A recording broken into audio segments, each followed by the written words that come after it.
Welcome to this explainer. Today, we're diving into the incredibly wild history of how Coca-Cola has quietly shaped American politics, wars, and global culture for well over 100 years. When most of us think of Coca-Cola, we just picture a refreshing drink on a hot day, right? A familiar red can, or maybe a classic TV commercial. But the true story here? It goes so much deeper than just a beverage. It is this massive, sprawling story of unparalleled global influence. We're going to look closely at the history to see exactly how a single corporate entity managed to weave itself into the very fabric of global geopolitics. So, let's jump right in. There's this really profound contrast right at the heart of the brand's history. Think about it. On one hand, what does Coca-Cola sell? Soda. It's literally just carbonated water, sugar, and flavoring.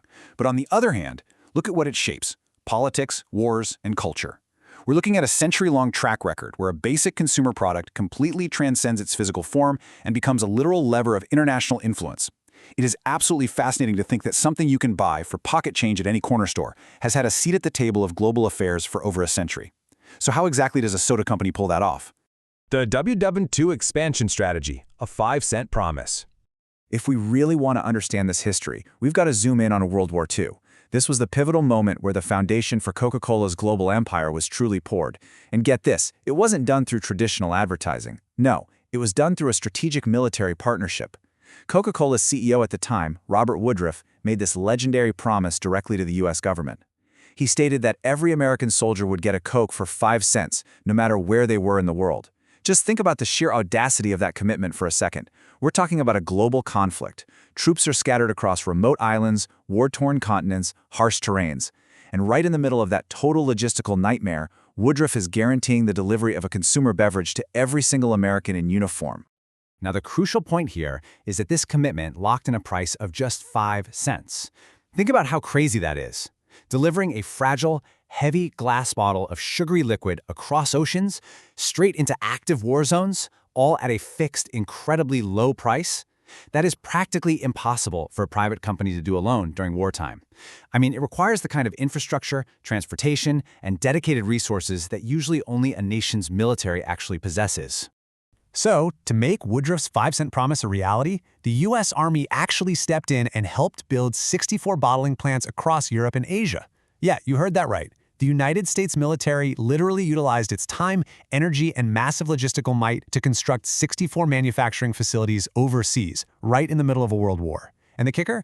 These weren't built for producing essential military supplies or weapons or combat rations. They were built purely for soda. It's just an astonishing historical moment where corporate expansion and military logistics became entirely intertwined. The Cold War ambassador, ideology in a bottle.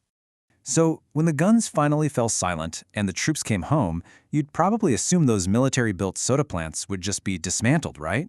Nope. Instead, during the Cold War, those 64 plants stayed open. And Coca-Cola? It totally transformed into the ultimate ideological symbol. It was no longer just this sweet reminder of home for American soldiers, it became the literal taste of the West. It was an accessible, physical manifestation of capitalism and American consumerism, facing off directly against communism in the Soviet Union. And it was all sitting right there in a glass bottle. The Soviet Union absolutely recognized this symbolic power, and they pushed back by banning the drink entirely. They understood perfectly well that letting Coca-Cola flow freely meant letting American cultural influence flow freely. But rather than retreating from this massive global market, the ban only caused America to double down. The U.S. government and the company leaned even harder into using the brand as its unofficial ambassador across the globe. Basically, wherever American influence went, Coca-Cola was absolutely sure to follow. The modern global footprint, the ambassador today. Okay, let's zoom out to the present day to see the modern reality of this long-term geopolitical strategy, because the data reveals an incredible story. If you look at the modern world map, there are only 2 countries where you cannot legally buy a Coca-Cola: North Korea and Cuba. Coca-Cola operates in literally every other country on Earth. And it is definitely no coincidence that North Korea and Cuba are the exact same 2 countries under strict U.S. embargo. The fact that the only places you can't buy a Coke are the exact same places where the U.S. government strictly prohibits trade, well, that just shows you exactly how deeply tied this brand is to American foreign policy. Literally, where American diplomacy stops, Coca-Cola stops. More than just soda, building American power. This incredible alignment between soda distribution and diplomatic relations proves that Coke didn't just follow American power, it actively helped build it. By acting as the leading edge of American culture, Coca-Cola introduced populations all around the world to American ideals of commerce and lifestyle, which paved the way for broader economic and political influence. And because of this century-long role as an unofficial ambassador, the landscape of global brand recognition looks quite different than you might expect today.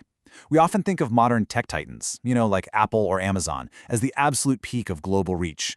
But the world's most recognized brand isn't Apple, and it isn't Amazon. It's Coca-Cola. And it achieved that unparalleled status not just through clever marketing, but by hitching a ride on the expanding machinery of American global power over the last 100 years. As we wrap up this explainer, I want to leave you with this provocative thought. Did Coca-Cola merely follow in the wake of American power, or did it act as a vital engine in helping build it? When everyday brands become actual tools of diplomacy and symbols of ideology, it completely changes how we should view the products we consume every single day. I highly encourage you to subscribe for more deep dives and stories on global history and power. Thanks so much for joining me to explore the fascinating history of Coca-Cola, and I'll catch you in the next explainer.